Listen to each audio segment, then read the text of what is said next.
So here is a look at what I did after the camera stopped last night. Having glued these two sections of lights down just at the heat shrink there in the middle, I did wind up splicing this wire here, it looks like, with another green one to keep the whole red and green negative and positive system going, at least for a little while. So all the colors of wires I'm using here are determined by what comes out of this printer cable port. I've got some SCSI cables and other stuff like that, and I've chopped most of them down to about 1 to 2 foot lengths, and so it's easy to grab them. In fact, I do need a new one sooner than later. I've got a couple different gauges here, which is real handy. So there's only 4 wires in that one, but over in... Alright, so this is a SCSI cable, I think, here. And should be 40 pins, I think. No, it definitely looks like a less. There's a couple numbers on the cable here, but I don't think they matter. 80 Celsius, 300 volts, 26 AWG per foot, it looks like.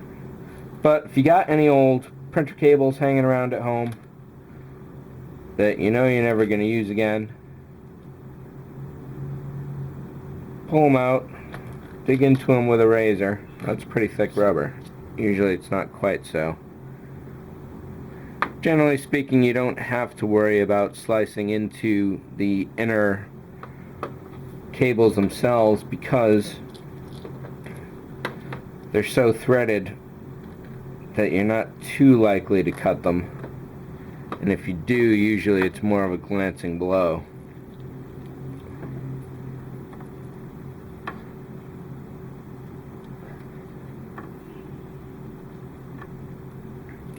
So I'm going to have to slice most of this out, it looks like. So there's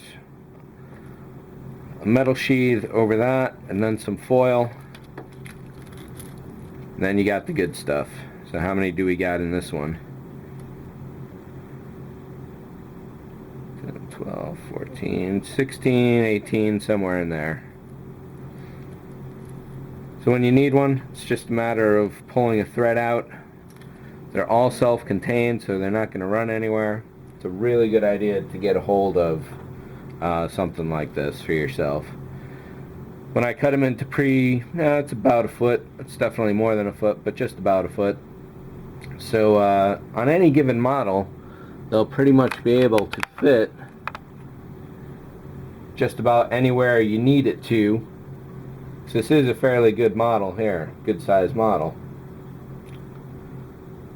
But yeah, so cut yourself some up like that, and it's really helpful for a mass production situation, which is what I'm about to show you now.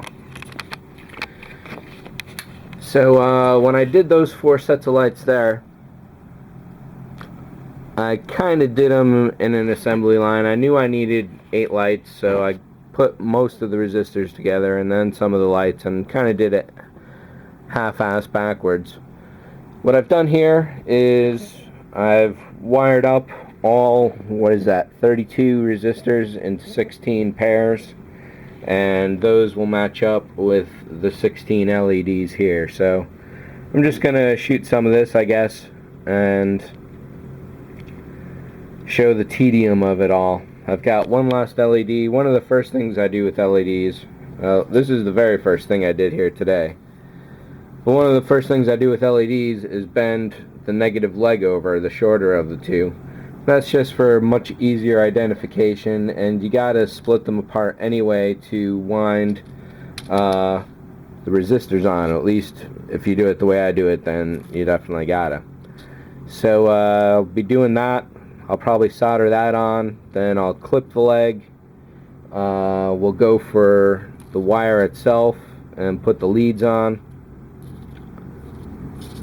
and heat shrinking after that, and all the so-ons and so forth that follow, etc., etc. So let me set the tripod up and we'll go from there. So I've got all these resistors just sitting on a magnet, a neodymium magnet. I've got one glued to the table, then one attached to that, to which these resistors are attached. It makes it real handy to have those around. I started ringing the edges of my desk with, what's that, 1/2 inch by 1/8 inch basically. And they've been really useful so far. They don't really get in the way too much. So here's the finished product for what I'm going for right now. So just 15 more of those to do.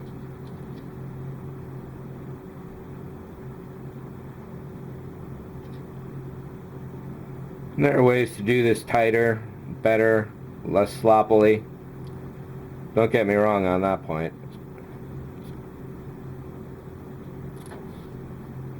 And really, all you really need for a solder point is just you could even cut them like that, solder it there, and that should be enough. But I like mine to have a lot more stability than that for a longer term.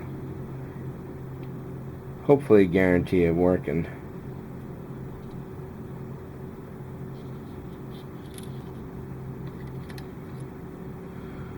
And here we go with the last one.